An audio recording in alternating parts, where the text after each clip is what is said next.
Assalamualaikum warahmatullahi wabarakatuh. Kembali lagi di channel ini.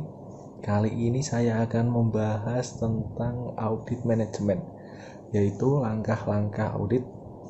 Perkenalkan, nama saya Lucky Dani Arta, NIM-nya 180555200101 dari kelas B1 Akuntansi, mata kuliah audit manajemen dengan Pak dosen Arif Himawan Dwi Nugroho, SEAK, MM, CA, CPA. Tujuan dari presentasi ini adalah untuk memenuhi tugas ujian tengah semester genap mata kuliah audit manajemen yang diampu oleh Bapak Arif Himawan Dwi Nugroho, SEAK, MM, CA, CPA.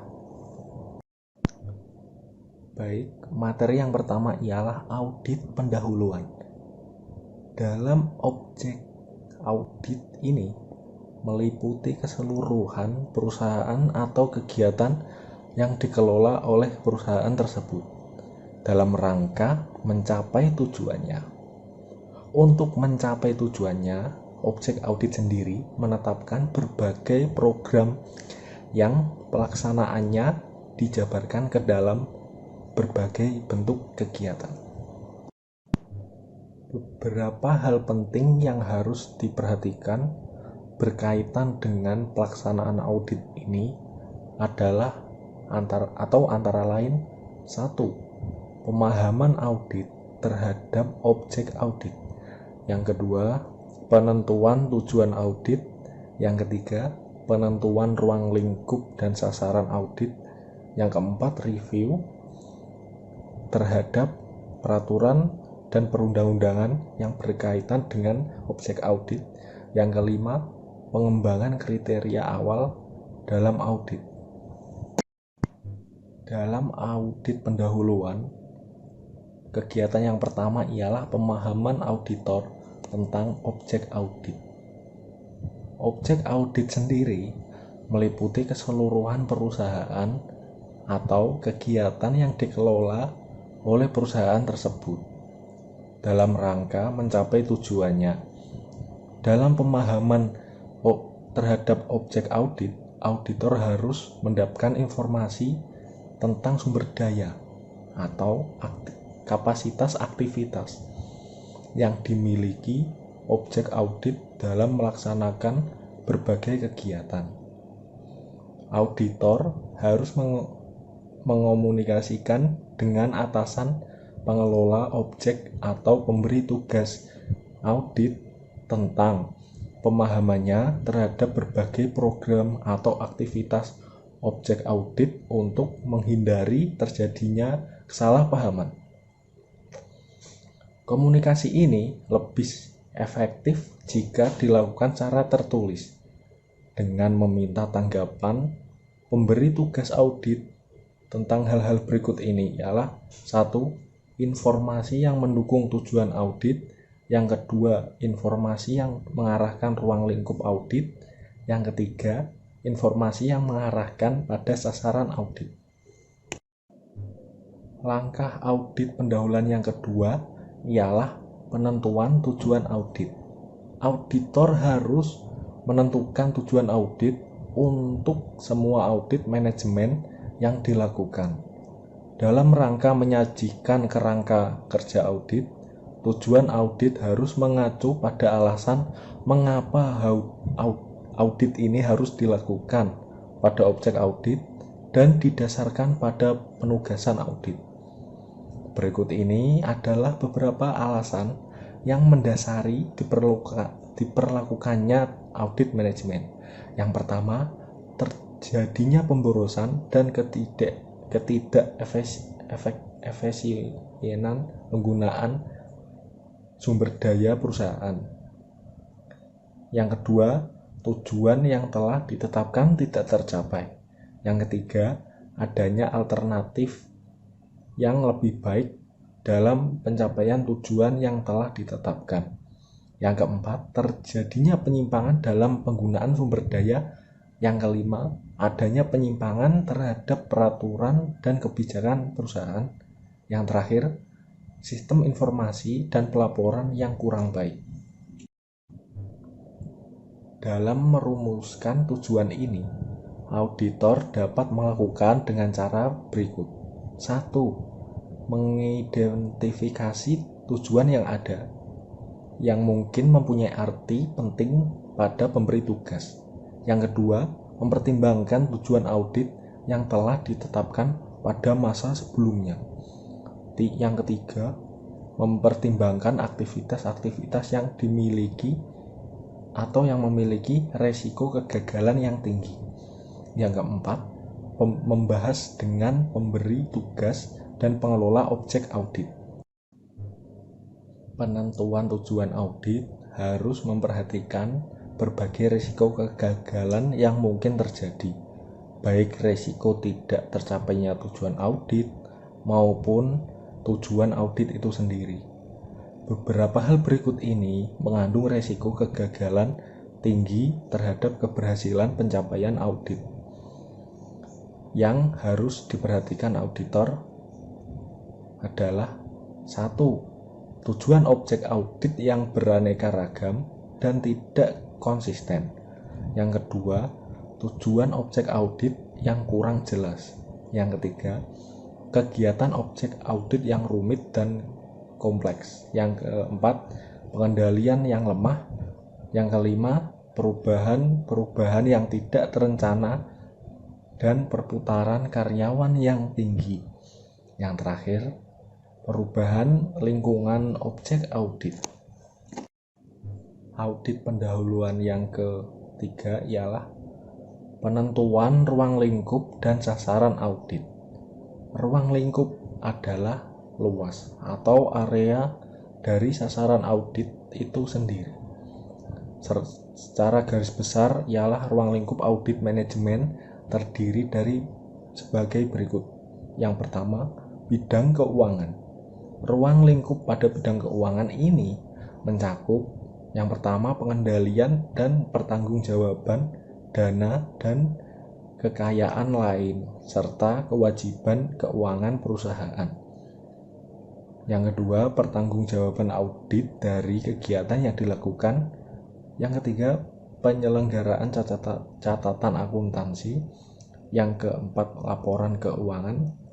Yang kelima, pemanfaatan sistem akuntansi yang dimiliki perusahaan. Ruang lingkup audit yang kedua ialah ketaatan kepada peraturan dan kebijakan perusahaan. Ruang lingkup ini termasuk di dalamnya ialah kesesuaian pelaksanaan program dengan peraturan dan kebijakan perusahaan berkaitan dengan program tersebut.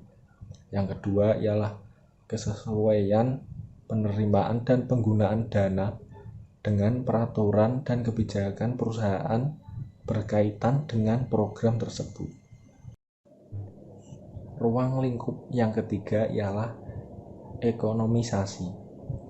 Ruang lingkup audit ekonomisasi menekankan pada bagaimana setiap aktivitas atau kegiatan dalam objek audit mengelola dana yang dimiliki objek audit dalam memperoleh hasil yang lebih besar, termasuk pencapaian alternatif pelaksanaan kegiatan dalam mencapai tujuan dengan biaya yang lebih rendah. Ruang lingkup yang keempat ialah efisiensi. Efisiensi menyangkut optimalisasi penggunaan sumber daya untuk mencapai tujuan yang telah ditetapkan. Pada bagian ini, auditor menekankan pada bagaimana seharusnya proses berjalan sehingga tercapai tujuan dengan pemanfaatan secara optimal sumber daya yang dimiliki. Ruang lingkup yang kelima ialah efektivitas. Pada ruang lingkup ini, auditor menekankan perhatiannya pada pencapaian tujuan program dan kegiatan yang sudah ditetapkan, pemanfaatan hasil program. Yang terakhir, pengaruh pemanfaatan hasil program atau kegiatan terhadap pencapaian tujuan perusahaan secara keseluruhan. terdapat juga 3 elemen penting dalam setiap sasaran audit, yaitu kriteria, penyebab, dan akibat. Yang pertama ialah kriteria, merupakan norma, standar, atau sekumpulan standar yang menjadi panduan setiap individu atau kelompok dalam melakukan aktivitasnya sebagai pelaksanaan atas wewenang dan tanggung jawab diberikan padanya. Yang kedua ialah penyebab, merupakan tindakan atau aktivitas aktual yang dilakukan oleh setiap individu atau kelompok yang terdapat pada objek audit. Yang ketiga ialah akibat, merupakan hasil pengukuran dan pembandingan antara aktivitas individu atau kelompok dengan kriteria yang telah ditetapkan terhadap aktivitas tersebut. Selanjutnya ialah cara menyajikan temuan audit. Temuan audit sendiri merupakan fakta atau data dan informasi yang ditemukan auditor dalam pelaksanaan auditnya. Penyajian temuan dalam audit manajemen dapat dilakukan dalam bentuk kolom-kolom di mana setiap kolom menyajikan temuan berupa kondisi, kriteria, penyebab, dan akibat. Kondisi sendiri merupakan 1. Mendeskripsikan kondisi yang ditemukan pada objek pemeriksaan. Yang kedua, kondisi merupakan hasil aktual pelaksanaan program atau aktivitas pada objek yang diperiksa. Yang ketiga, kondisi bukan merupakan kesimpulan dari temuan. Yang keempat, sajikan kondisi seperti apa adanya pada saat ditemukan. Kriteria sendiri merupakan panduan setiap individu atau kelompok dalam melakukan aktivitasnya dan digunakan untuk menilai aktivitas atau hasil aktivitas dari individu atau kelompok pada objek pemeriksaan. Yang kedua, kriteria merupakan pedoman atau standar yang terukur. Yang ketiga, sajikan kriteria apa adanya seperti yang dirumuskan pada manual objek pemeriksaan. Penyebab sendiri 1. Merupakan tindakan atau aktivitas aktual yang dilakukan oleh individu atau kelompok pada objek pemeriksaan. Yang kedua, penyebab merupakan penerapan dari kriteria yang telah ditentukan. Yang ketiga, sajikan penyebab sebagai rekaman atas kejadian atau cara kerja dalam melaksanakan aktivitas. Akibat 1. Merupakan hasil pengukuran dan pembandingan antara aktivitas individu atau kelompok dan kriteria yang telah ditetapkan terhadap aktivitas tersebut. Yang kedua ialah lakukan penelitian dan pengukuran terhadap pengaruh dari perbedaan antara pencapaian aktivitas dengan kriterianya. Penelaah terhadap peraturan dan kebijakan yang berkaitan dengan objek audit. Penelaahan ini bertujuan untuk memperoleh informasi tentang peraturan-peraturan yang berhubungan dengan objek audit, baik bersifat umum maupun yang bersifat khusus, dengan berbagai program atau aktivitas yang diselenggarakan pada objek audit. Peraturan dan kebijakan yang ditetapkan oleh objek audit dapat berupa adopsi terhadap peraturan yang ditetapkan pemerintah atau yang secara penuh dikembangkan dan dikembangkan di dalam objek audit sebagai penjabaran strategi dalam meningkatkan kemampuan bersaingnya. Selanjutnya ialah pengembangan kriteria awal dalam audit. Kriteria adalah norma atau standar yang merupakan pedoman bagi setiap individu maupun kelompok dalam melakukan aktivitasnya di dalam perusahaan. Kriteria ini akan digunakan untuk menilai perusahaan dan pengendalian berbagai aktivitas yang dilakukan dalam perusahaan. Faktor yang mempengaruhi kriteria yang akan digunakan dalam audit antara lain: 1. Tujuan dari kegiatan yang diaudit. 2. Pendekatan audit. Yang ketiga, aktivitas tujuan audit. Dalam pengembangan kriteria awal ini, auditor dapat mengacu pada beberapa sumber, antara lain: 1. Undang-undang atau peraturan yang berlaku. Yang kedua, kebijakan-kebijakan yang ditetapkan dalam objek audit. Yang ketiga, norma atau standar yang mendapat pengakuan diterima secara umum. Yang keempat, kriteria yang digunakan pada objek audit sejenis. Yang kelima, pengalaman auditor dalam tugas-tugas audit sebelumnya pada objek audit sejenis. Karakteristik kriteria yang baik antara lain: 1.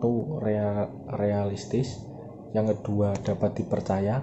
Yang ketiga, dapat diukur. Yang keempat, bebas dari pengaruh kelemahan manusia. Yang kelima, mengarah pada temuan-temuan dan kesimpulan untuk memenuhi kebutuhan informasi pemberi tugas audit. Yang keenam, dirumuskan secara jelas dan tidak mengandung arti ganda yang dapat menimbulkan interpretasi berbeda. Yang ketujuh, dapat dibandingkan. Yang delapan, diterima semua pihak. Yang kesembilan, lengkap. Yang terakhir ialah memperhatikan adanya rentang waktu pada saat suatu kejadian atau kegiatan yang berlangsung. Slide selanjutnya ialah kesimpulan hasil audit pendahuluan. Kesimpulan hasil audit pendahuluan memuat tentang hal-hal berikut. 1. Daftar bidang atau kegiatan yang mengandung kelemahan yang akan dijadikan tujuan audit pada tahap audit selanjutnya. Yang kedua, alasan mengapa bidang atau kegiatan tersebut memerlukan audit lanjutan. Yang ketiga, temuan sementara yang diperoleh berkaitan dengan bidang atau kegiatan yang termasuk dalam daftar bidang atau kegiatan yang masih mengandung kelemahan berdasarkan kriteria yang telah ditetapkan. Yang keempat ialah rekomendasi sementara yang diajukan untuk memperbaiki kelemahan-kelemahan yang ada. Yang kelima ialah tindakan perbaikan yang sudah dilakukan objek audit berdasarkan rekomendasi sementara yang diberikan auditor sebelumnya. Yang terakhir ialah bukti yang diperlukan pada audit selanjutnya berkaitan dengan tujuan audit sementara yang telah ditetapkan. Yang kedua ialah review terhadap pengendalian manajemen. Sistem pengendalian manajemen merupakan sistem yang digunakan untuk mengumpulkan, menganalisis informasi, mengevaluasi, dan memanfaatkannya, serta berbagai tindakan yang dilakukan oleh manajemen dalam melakukan pengendalian. Karakteristik Sistem pengendalian manajemen yang baik mencakup hal-hal berikut ini. Yang pertama, pernyataan tujuan perusahaan. Yang kedua, rencana perusahaan yang digunakan untuk mencapai tujuan. Yang ketiga, kualitas dan kuantitas SDM yang sesuai dengan tanggung jawab yang dipikul dan adanya pemisahan fungsi yang memadai. Yang keempat, sistem pembuatan kebijakan dan praktik yang sehat pada masing-masing unit organisasi. Yang kelima, sistem penelaah yang efektif pada setiap aktivitas untuk memperoleh keyakinan bahwa kebijakan dan praktik yang sehat telah dilaksanakan dengan baik. Slide berikutnya ialah pernyataan tujuan perusahaan. Tujuan suatu perusahaan harus dinyatakan dengan jelas dan disosialisasikan ke berbagai tingkatan manajemen untuk dipahami.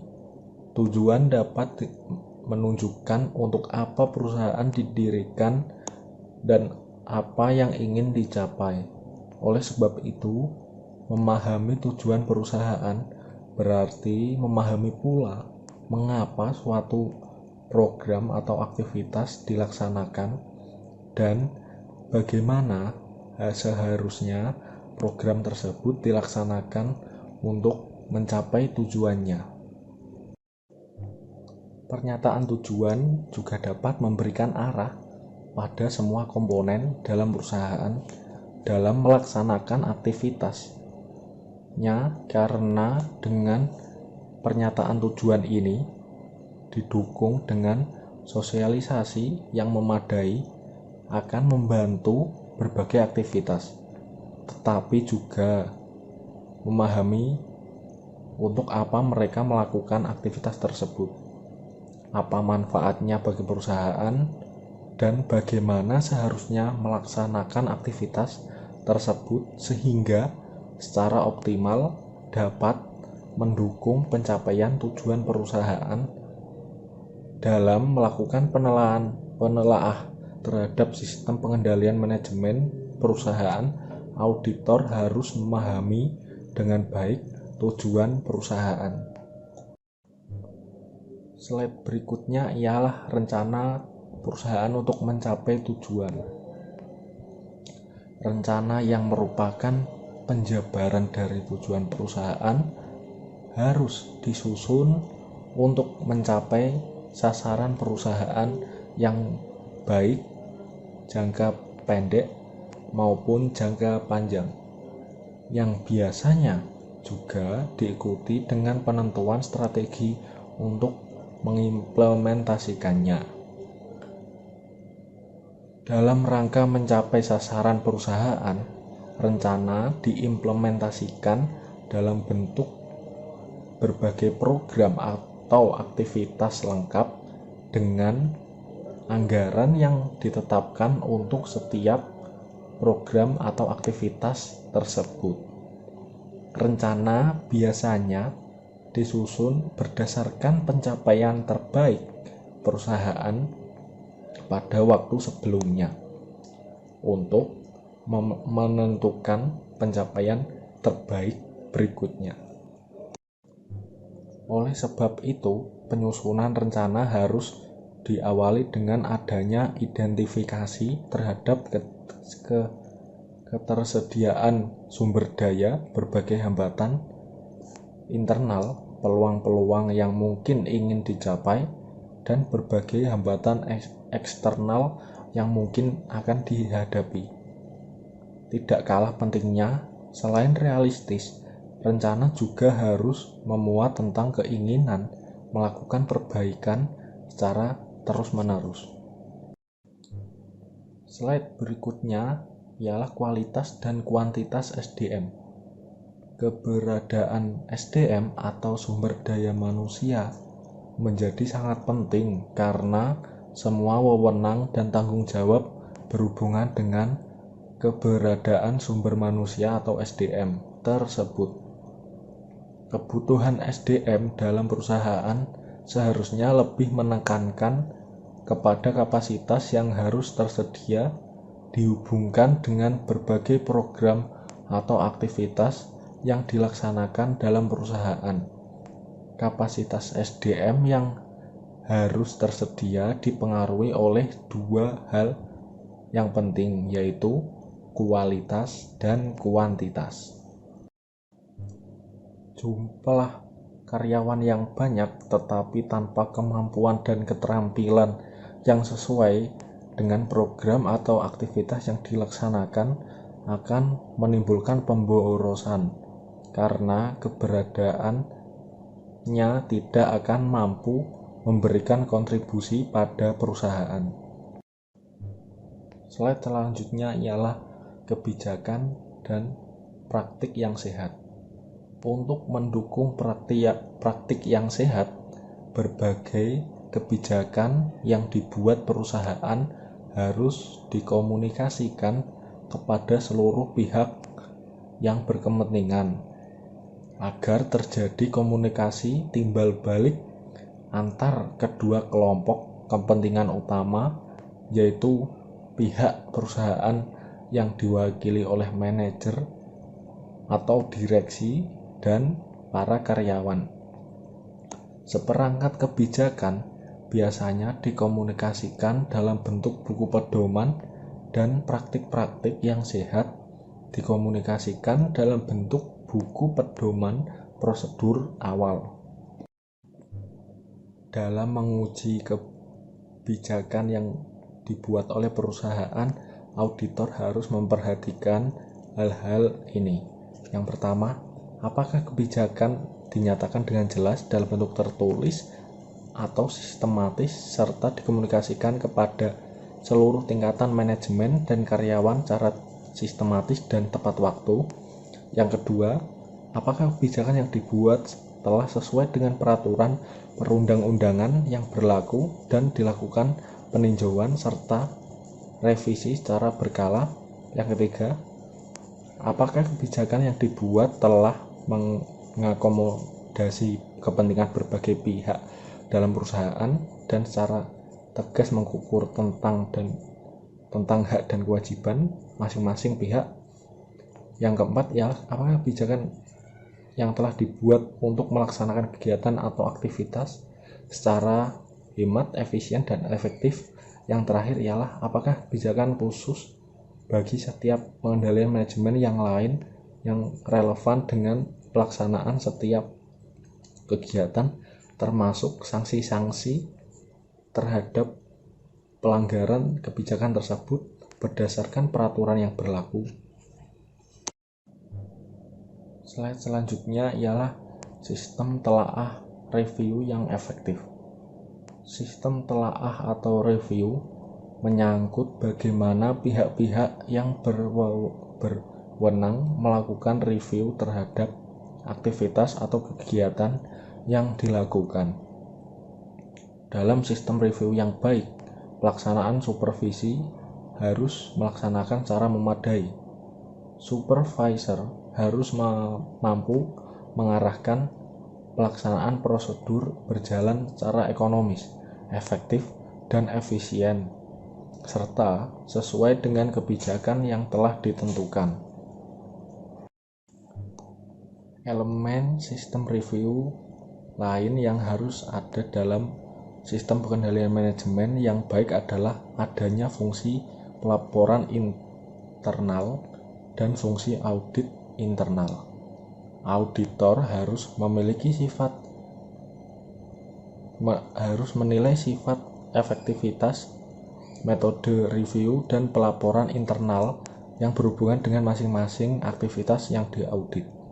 Efektivitas sistem pelaporan internal perusahaan dapat dinilai dari hal-hal berikut ini. Yang pertama ialah apakah sistem pelaporan yang dimiliki dapat memberikan informasi yang mutakhir yang dibutuhkan oleh pejabat yang bertanggung jawab untuk kepentingan tindakan manajemen.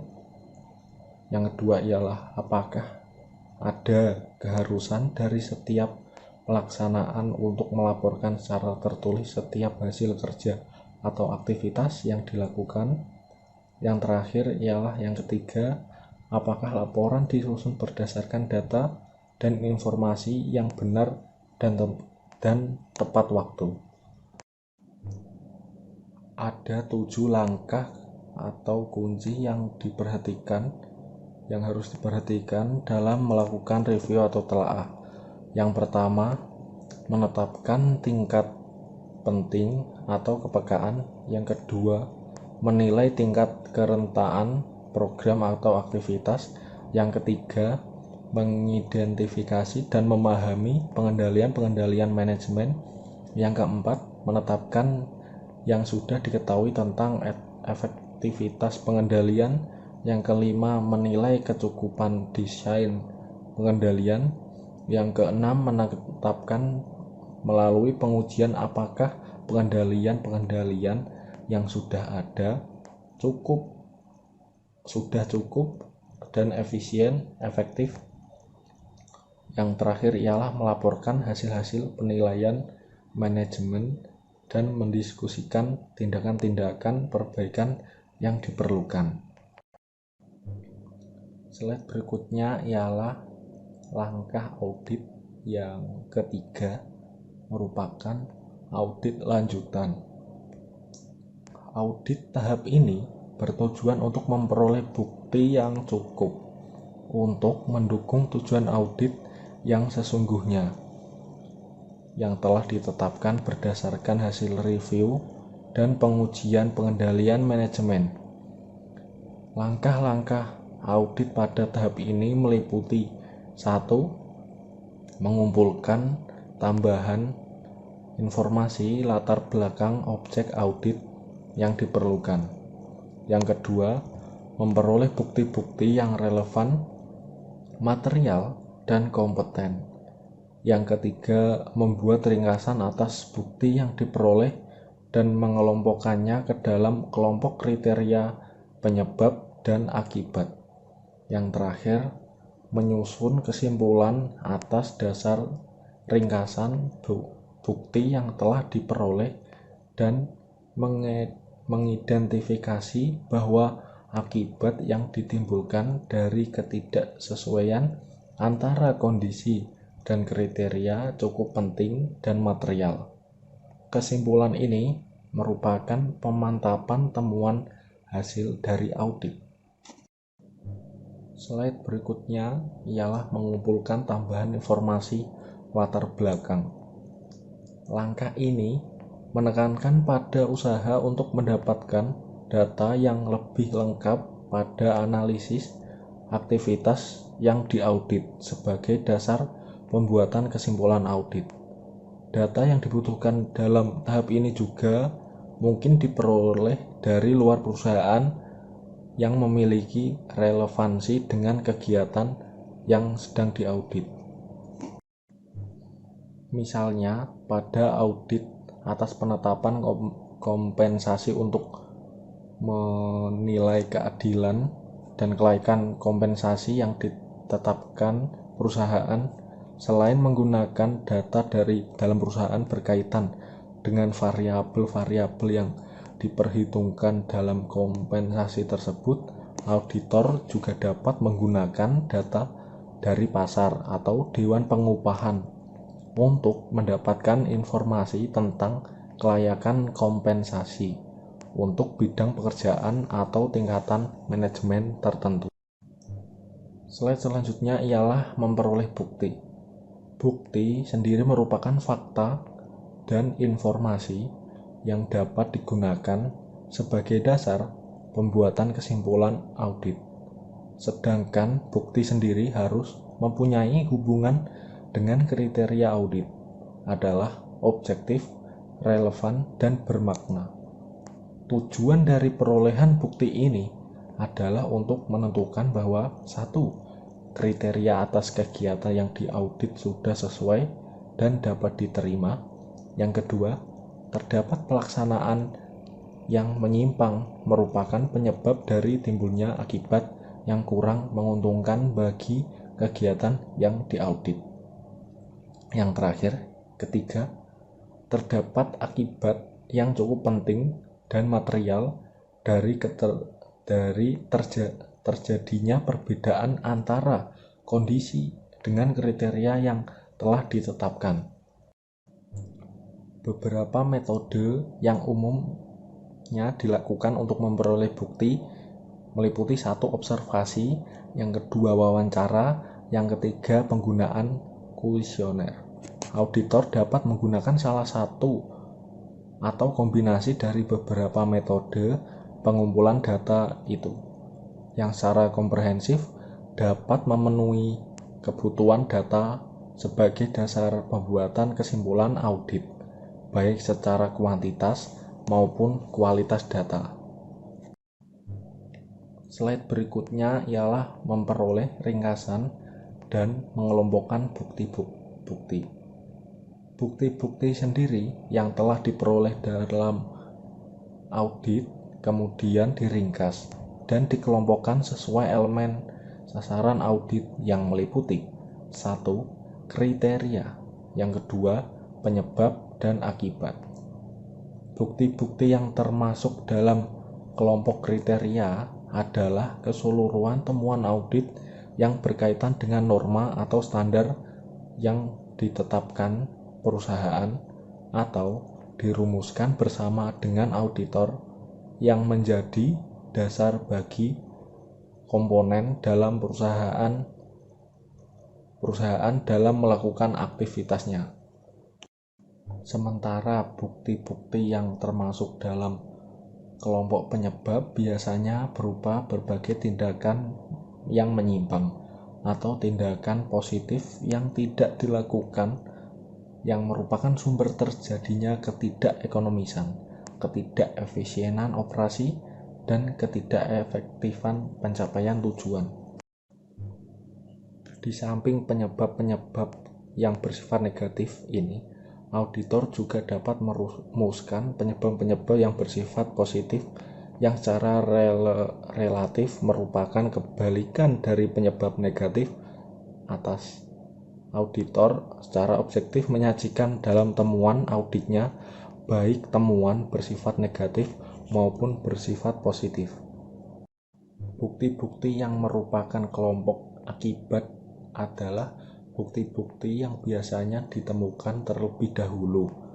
Bukti-bukti ini adalah hasil pengukuran antara penyebab terjadinya dengan kriteria yang berhubungan dengan penyebab tersebut. Bukti-bukti ini dapat dipahami sebagai dampak dari berbagai permasalahan yang terjadi pada objek audit. Slide berikutnya ialah pengembangan temuan dalam audit lanjutan. Pengembangan temuan merupakan pengumpulan dan sintesis informasi khusus yang bersangkutan dengan program atau aktivitas yang diaudit, dievaluasi, dan dianalisis secara karena diperkirakan akan menjadi perhatian dan berguna bagi pengguna laporan. Dengan pengembangan temuan yang akan diketahui secara jelas tentang adanya penyimpangan yang terjadi, penyebab dan akibat yang ditimbulkan dari penyimpangan tersebut. Beberapa hal yang harus diperhatikan auditor dalam pengembangan temuan adalah sebagai berikut. 1. Pertimbangan harus ditekankan pada situasi dan kondisi pada saat program atau aktivitas tersebut berlangsung, bukan pada saat diaudit. Yang kedua, pertimbangan atas kompleksitas dan besarnya sumber daya yang terlibat dalam program atau aktivitas yang diaudit. Auditor harus secara jujur dan objektif berdasarkan pertimbangan profesionalnya melakukan analisis terhadap temuan yang diperoleh pada saat melakukan analisis terhadap dan menghindari pengungkapan kelemahan-kelemahan yang terjadi secara tidak logis. Yang keempat, pengembangan temuan harus dilakukan secara luas dan teliti sehingga bisa menjadi dasar bagi pembuatan kesimpulan dan rekomendasi secara jelas dan tepat kepada pihak yang diaudit. Slide berikutnya, jika auditor menemukan adanya kelemahan atau kekurangan yang penting pada program atau aktivitas yang diaudit, maka auditor harus segera menyusun rencana pengembangan semua aspek yang berhubungan dengan masalah tersebut. Beberapa langkah dalam pengembangan temuan meliputi: 1. Mengenali batas-batas wewenang dan tanggung jawab pejabat yang terlibat dalam pelaksanaan program atau aktivitas yang diaudit. Yang kedua, memahami secara seksama sebab-sebab terjadinya kelemahan pada program atau aktivitas yang diaudit. Yang ketiga, tentukan apakah kelemahan tersebut merupakan kelemahan yang berdiri sendiri atau tersebar luas pada berbagai program aktivitas yang lain. Yang keempat ialah menemukan akibat atau arti penting dari kelemahan tersebut. Yang terakhir, kelima, menentukan rekomendasi atau saran untuk perbaikan. Slide berikutnya ialah perubahan luas dan arah pengembangan temuan. Untuk mengetahui perlunya perubahan tersebut, auditor harus mengawasi secara seksama terhadap perkembangan atau hal yang mungkin merupakan temuan. Dengan pengawasan ini, auditor akan secara bisa mengambil keputusan tentang wujud kegiatan selanjutnya. Pengembangan temuan harus dilanjutkan terus selama temuan tersebut diyakini memberikan informasi yang mendukung keakuratan kesimpulan audit. Perubahan lain yang mungkin terjadi dalam pengembangan temuan adalah menyangkut perlunya mengembangkan informasi pada semua lokasi yang dipilih pada saat perencanaan audit. Jika hal ini terjadi, maka auditor harus dengan segera menyampaikan hal ini kepada pihak yang diaudit. Pelaporan. Tahapan audit yang keempat ini ialah memuat fungsi audit tentang elemen-elemen atas tujuan audit dan rekomendasi yang diberikan untuk memperbaiki berbagai kekurangan yang terjadi serta rencana tindak lanjut dalam pengaplikasian rekomendasi tersebut. Terdapat dua cara penyajian laporan audit manajemen, yaitu yang pertama, cara penyajian yang mengikuti arus informasi yang diperoleh selama tahap-tahapan audit. Yang kedua, cara penyajian yang mengikuti arus informasi yang menitik beratkan penyajian kepada kepentingan para pengguna laporan hasil audit ini. Tahapan audit yang terakhir ialah yang kelima, tindak lanjut. Implementasi merupakan bentuk komitmen manajemen dalam meningkatkan proses dan kinerja perusahaan atas beberapa kelemahan atau kekurangan yang masih terjadi. Auditor tidak memiliki kewenangan memaksa dan menuntut manajemen untuk melaksanakan tindak lanjut sesuai dengan rekomendasi yang diberikan, tetapi lebih menempatkan diri sebagai supervisor atas rencana, pelaksanaan, dan pengendalian tindak lanjut yang dilakukan. Rekomendasi harus menyajikan analisis dan manfaat yang diperoleh perusahaan jika rekomendasi tersebut dilaksanakan, serta kerugian yang mungkin terjadi jika rekomendasi tersebut tidak dilaksanakan karena tidak ada tindakan perbaikan yang dilakukan perusahaan. Baik, terima kasih. Demikian presentasi dari saya tentang langkah-langkah audit. Mohon maaf apabila ada salah kata atau kata-kata yang kurang berkenan dari saya. Saya mohon maaf yang sebesar-besarnya. Wabillahi taufiq wal hidayah. Wassalamualaikum warahmatullahi wabarakatuh.